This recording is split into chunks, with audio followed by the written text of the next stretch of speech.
ఎప్పుడు నాకు అట్లా అనిపించలేగా. నీకెందుకు అనిపిస్తుంది? నువ్వు చిన్న పిల్లవు. నీకు ఏ ఫర్ అంటే ఏంటో తెలుసా? తెలుసు.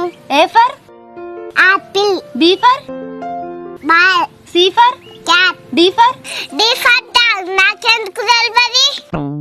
నీకింతే తెలుసు, కానీ ఏ ఫర్ అట్టు, బి ఫర్ బిట్టు, సి ఫర్ సిట్టు, డి ఫర్ డిట్టు అని తెలుసా? అట్లా కూడా ఉంటుందా?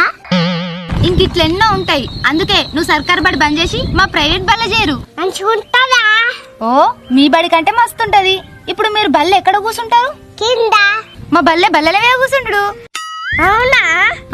ఇప్పుడు నువ్వు బడికి ఎట్లా పోతావు? నడుచుకుంటా పోతా. కానీ మేమైతే బస్సులో వేసుకుపోతాం. నేను కూడా మీ బస్సులకి మీ బడకత్తక్క. మరి నీ పేరు ఎక్కి అన్నా? ఎక్కి. నీ పేరు ఏం పేరు? జున్ను. అసలు పేరు చెప్పు. షాని. నీ అక్క గట్ల రాత్తన్నవేంది? నా పేరు ఇంటానికే నాకే ఒకరు వచ్చినట్టయితుంది. సరే సరే, మంచిగా రాత్తా. మరి మీ బల్లె అన్ని మంచిగా ఉంటాయా? ఓ, మస్తు మంచిగా ఉంటాయి. మరి వారానికి 3 గుడ్లు పెడతారా అక్క? 30 రోజులకు ఒక్క గుడ్డు కూడా పెట్టాం. అంటే కోళ్ళు పెట్టాయా, మీరు పెట్టారా? మా స్కూల్లో అసలు అన్నమే పెట్టాం. ఎవరు టిఫిన్ ఆలే తెచ్చుకోవాలి. మరి బర్రెస్లు ఇస్తారా?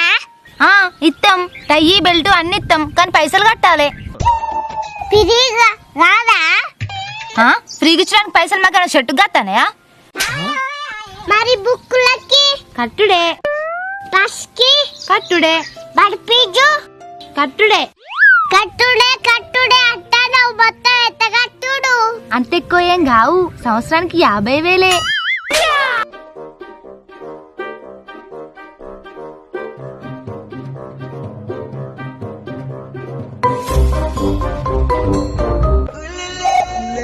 తేను పోతానవా జున్ను? పైసలున్నాడు మీ బడికత్తాడో రాడో గాని బుద్ధున్నాడు మీ బడికి అసలు